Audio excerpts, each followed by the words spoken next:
by the Montana Television Network. Montana This Morning continues on Montana's News Leader.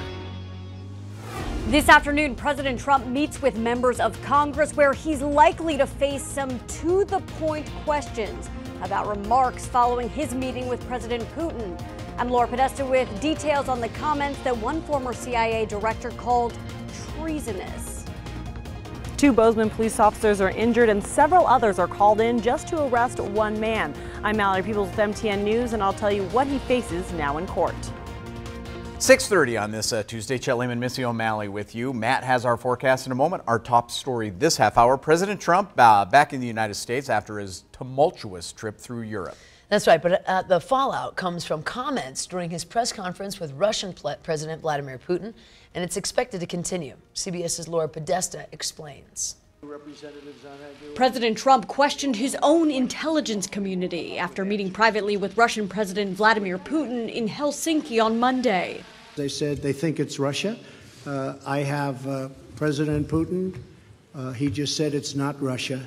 I will say this, I don't see any reason why it would be. The president said Putin was powerful in his denial that Russia interfered in the 2016 election. But all 17 U.S. intelligence agencies concluded that the Russian government directed cyber attacks on members of the Democratic Party. Republican lawmakers criticized the president's remarks. The president's comments made us look as a nation more like a pushover. I never thought I'd see an American president throw the intelligence community under the bus like that.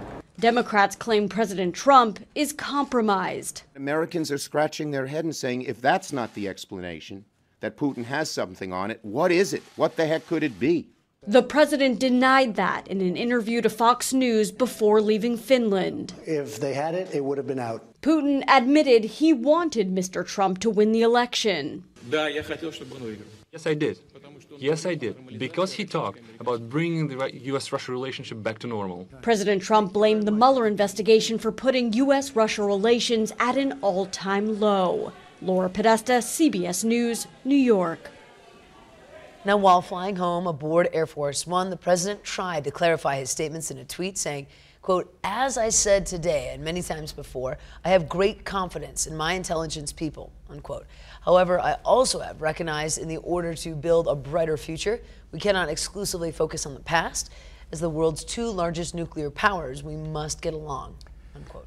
Now, among those questioning Trump's statements are Republican Montana Senator Steve Daines. He tells us, quote, "I have the highest confidence in the men and women in our intelligence communities and their conclusive evidence regarding Russia's deliberate efforts to interfere in our elections. Russia is our adversary and must be held accountable for its aggressions in Eastern Europe, the Middle East, and around the world," end quote. And Montana's senior Senator John Tester is also weighing in. He says, quote, "America's top law enforcement and intelligence agencies agree that Russia is a hostile nation that has targeted America, threatened our democracy, and undermined their national security. Our country must hold Putin accountable and not hold his hand," unquote. Also, Congressman Greg Gianforte says Russia has promoted instability throughout the world. He says, quote, "Russia is not our ally. American intelligence agencies have been clear.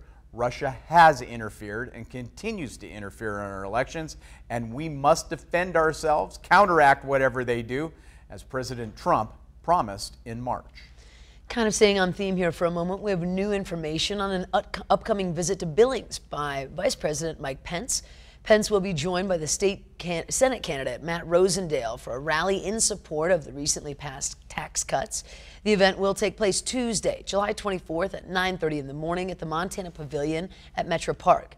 The conservative group America First Policies is sponsoring the event and will handle those tickets. You must register and request tickets at americafirstpolicies.org. The vice president will also host a fundraiser for Rosendale later that Tuesday.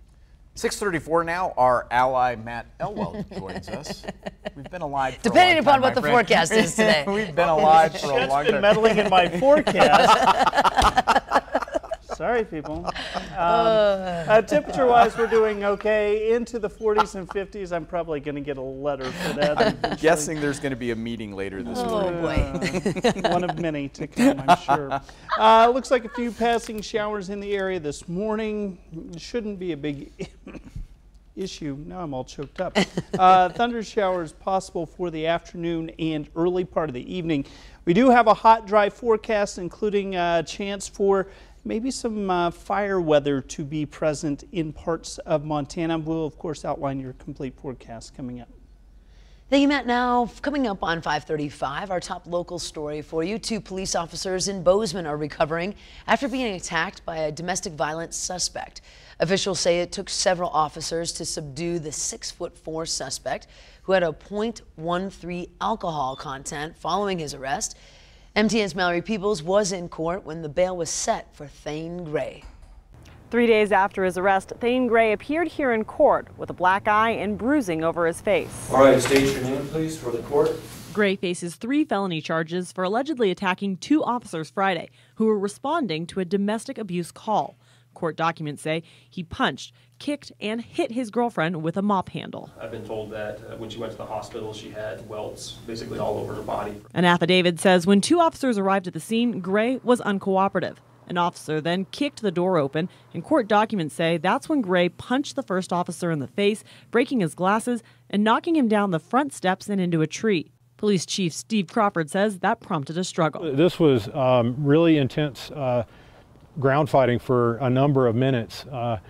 Officers requested additional units to respond down there, and 6 to 7 officers responded down there, and it took that many to get the suspect safely into custody. The public defender assigned to Gray asked for a $20,000 bail, stating Gray has a 5-year-old child and other family in the state, plus works as a drill operator and welder. Considering all of his ties to the community, seems like he can be out and earning money rather than costing taxpayer dollars. Judge Brian Adams said, out of concern for safety, he set bail at $100,000.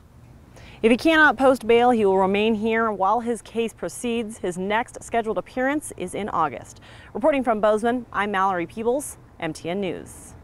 Mallory also adds on that the prosecution said in July of last year that Gray assaulted the same victim and was charged at that time as well. In other news this morning, a Butte woman who was the victim of a crime has started a group to help other victims of crime. Sharon Wilson, the victim of an armed robbery at a casino in Butte back in 2007, continues to suffer from the event. She started a victim support group called Speaking Out to give people a chance to talk about surviving violent crimes.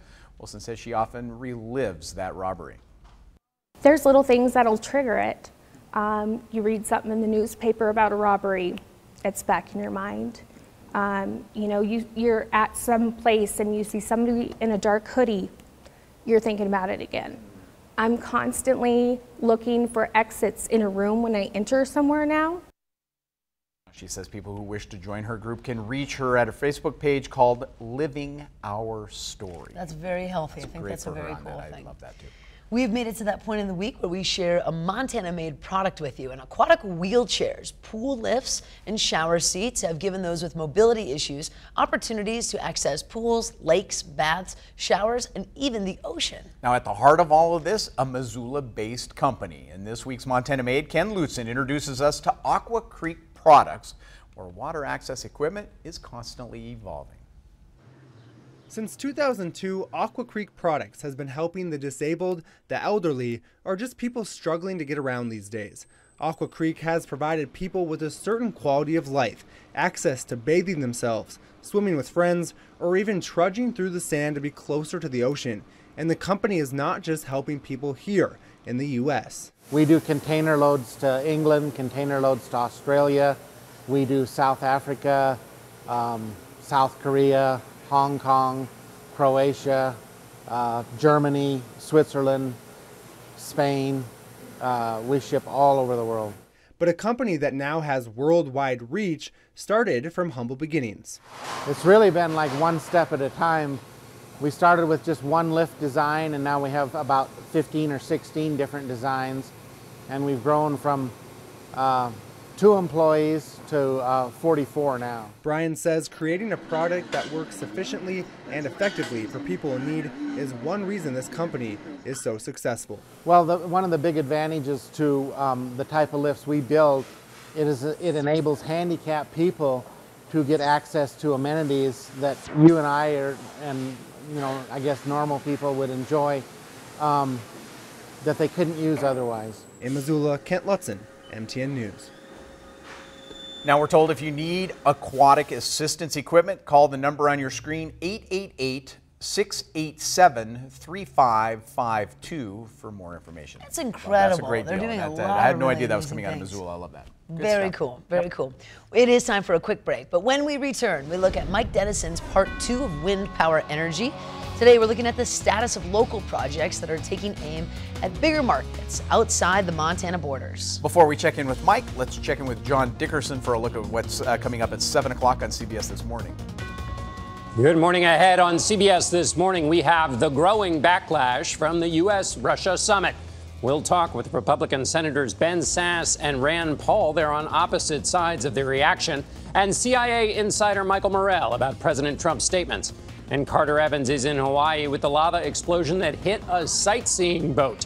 You'll hear from a passenger about the frightening moments. We'll see you at 7.